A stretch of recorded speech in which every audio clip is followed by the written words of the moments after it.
what it's really like living as a lesbian in Florida, just overall. I'm definitely going to do a tier list of every single Florida gay bar that I've been to based on how lesbian friendly that I think they are. But before I do that, I feel like I need to do like a overview. Obviously, if you have two eyes, you could see that I am femme, and this is just my personal experience of living in Florida as a lesbian. I know there are many different types of presenting lesbian women, but again, this is my experience. I am moving out of Florida very soon, and I am not even gonna lie, I am feeling like slightly nostalgic about it. So I thought, why not share all of my gay adventures and secrets that I have experienced in Florida as a lesbian? So I have a couple of friends and family that live in New York and California. Obviously, those places are nothing like Florida at all. So when I came out, it was actually the talk of the town. Everyone was so concerned for me, and for good reason. I feel like Florida in general in the United States is just known for being very different and unusual. And I'm not even talking about all the debauchery that the residents get into here, but also because of like the just blatant anti gay legislation and politics, all that stuff. Southern hospitality is very real here, which means that if they are not going to say it to your face, they're going to say it behind your back. And then that same day, like be in your face, all buddy buddy with you, like you're their bestie. I would say it's a lot similar to how I've experienced racism while living here in the South. Again, I'm not experiencing like the worst of the worst, but there were absolutely times where I would get called the N word just for like literally existing and just like minding my own business.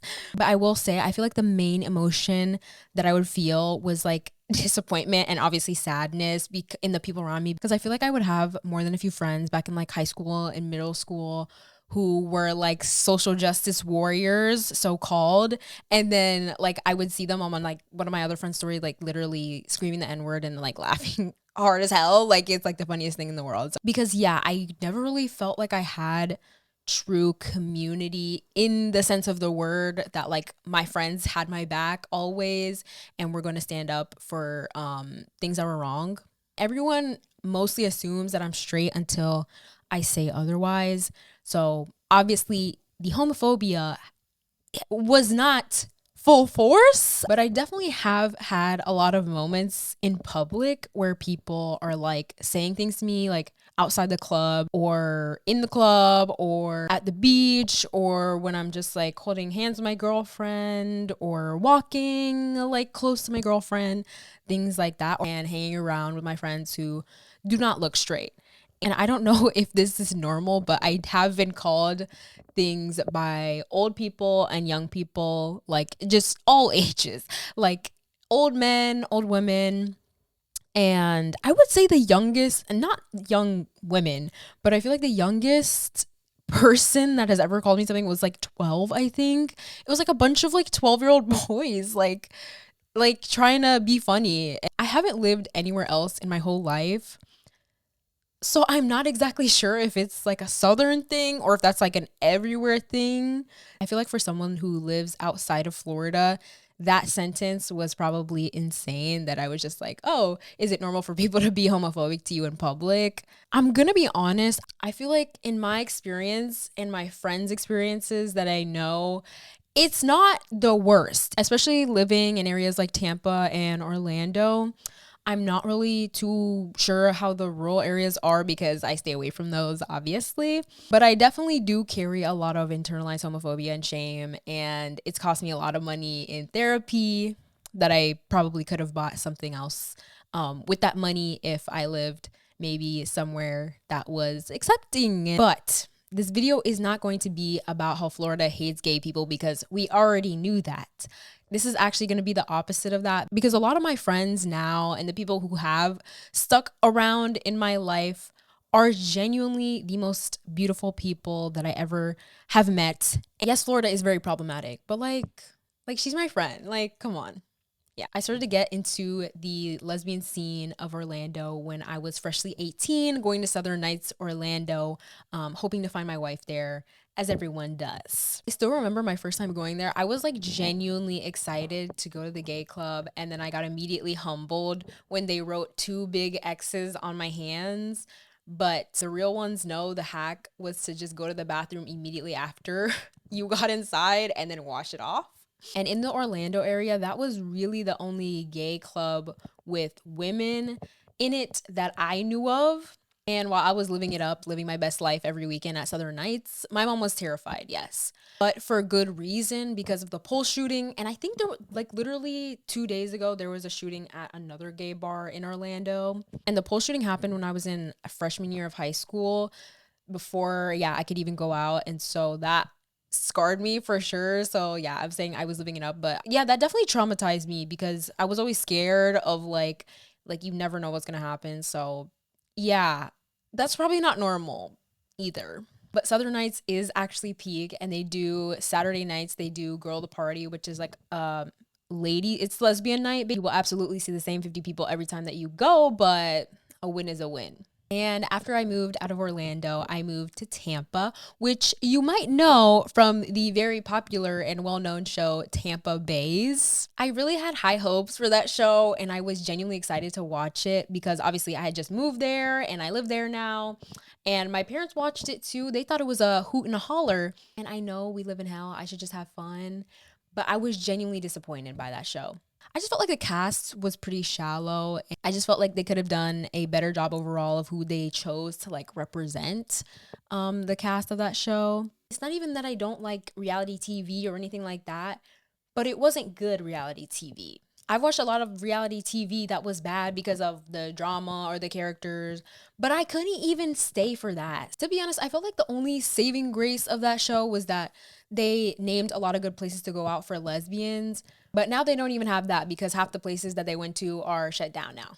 When I started really meeting people in Tampa, the places that I would go were like Southern Nights, Tampa, RIP, Sigma, Cocktail, Ball, and Bradley's. And again, Southern Nights, Tampa actually shut down because the owner was a freak. And the only place that I would go in that strip was Bradley's. But then a car crashed into Bradley's in a police chase and ended up actually killing a couple people. So after that, Ybor was like, no more. For a while after Southern Nights and then Bradley's, I kind of felt like there was really nowhere to go at all for like a stint. But then there was this page that popped up on Instagram called Dyke Night, and they were doing like little events here and there. They would do cute stuff during the summer, like pool parties, and then they would also do warehouse parties. But now, thank God, they have moved to like club size venues. And it's the best because obviously there's only lesbians there.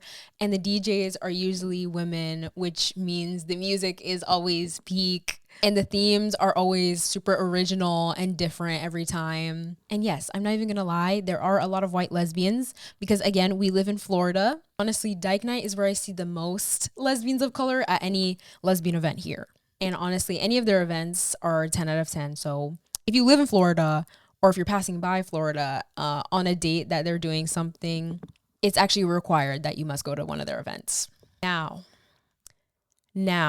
my peoples.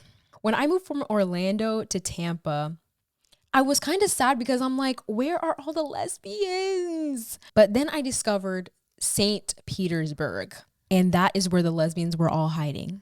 It's actually so crazy because St. Petersburg doesn't even feel like Florida because there's so many gay people there.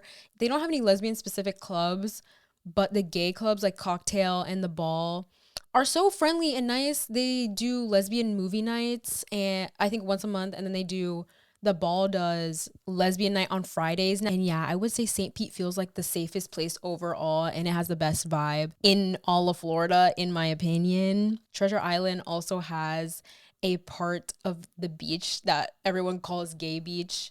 It's not like, oh, no straight people are allowed and only gay people can get in. That's just where all the gay people conjugate to, that side of the beach. It's nice to go to the beach there and meet new people. So yeah, Florida has its areas of comfort. And yes, Florida did raise me to be the person that I am today, but I am tired. Hence why I'm leaving, which I'm very excited to do. I wanted to make this because I genuinely do love the people in Florida and their interesting ways of being. And I feel like there's a lot happening and popping up for lesbians just even between Orlando, Tampa, and St. Pete. So yeah, I feel like you can find your community of lesbians and people in Florida. I am a success story because I've done it. And I'm very aware that Florida is not perfect, but you can find love and community here. That is my message to you, fellow lesbian. If I could do it, you can do it too. There are places where you can come and feel safe, I think. And maybe even go to Gatorland. I don't know. I'm using Canva because I'm not really sure how else to make this. But yeah, okay, let's start. So Southern Nights, Orlando. I'm gonna say near perfect. I mean, there's always a good amount of women, like lesbians when I go there, especially they have girl to party. And even not on Saturday nights, they have a good amount of women there. So I would say near perfect. Again, it's maybe all flawless. I'll move it. All flawless. She's flawless. I'll give it to her. Bradley's, ugh, she has her flaws. Yeah, it was Bradley's was they have pool and the drinks are pretty cheap, but it's not my go-to. So that's going to see. Enigma. Ooh, I'm gonna say she's fantastic. The drag shows are really good, and they have some lesbian bartenders, and everyone there is so chill. So she's fantastic. She gets a B for that. Cocktail. Yeah, she's flawless. She is flawless. They have a pool. I've been in the pool like once, but they have a pool. They do the lesbian movie nights. Their DJs are good, and the inside is decent, but the outside is always a vibe, and I always end up there. So S tier. Disco Pony. Ooh, if there was something lower than D, it would be there. There are I went there once. I've been there once and I was very disappointed. It took the place. It replaced Southern Nights Tampa. It took over that same building and it is still a gay bar, but again, there's a lot of men in there and not really my vibe. Next we have Dyke Night. Oh, yeah. Yeah, like she's going in top here. Oh god. Okay. She's going up top here. The honored one, obviously. Perfect. 10 out of 10. There's only lesbians there most of the time. The music is good. It's not always the same 50 people. Vibes are just up. Southern Nights Tampa. Hmm. I would say she had her flaws. She did. She did. It was they didn't have ladies' night, and also yeah, there was a lot of gay men in there. I love gay men, but in terms of lesbian ratio, it had her flaws.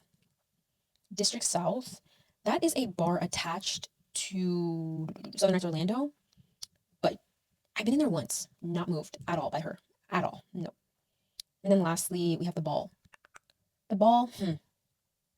I would say she's fantastic because they actually do have a lesbian night on Fridays and not many people yet because it's new. It started like a couple weeks ago, but I see the potential there and it's always a vibe. It's always a good place to start the night for sure. Those are basically all the bars that I can think of. And I think the honorable mention would obviously be Gay Beach because it's not a club, but there are a good amount of lesbians there every time that I go. So yeah, that's my list of bars that I've been to based on lesbianness. I deeply appreciate you for watching, and hopefully I will see you in the next video.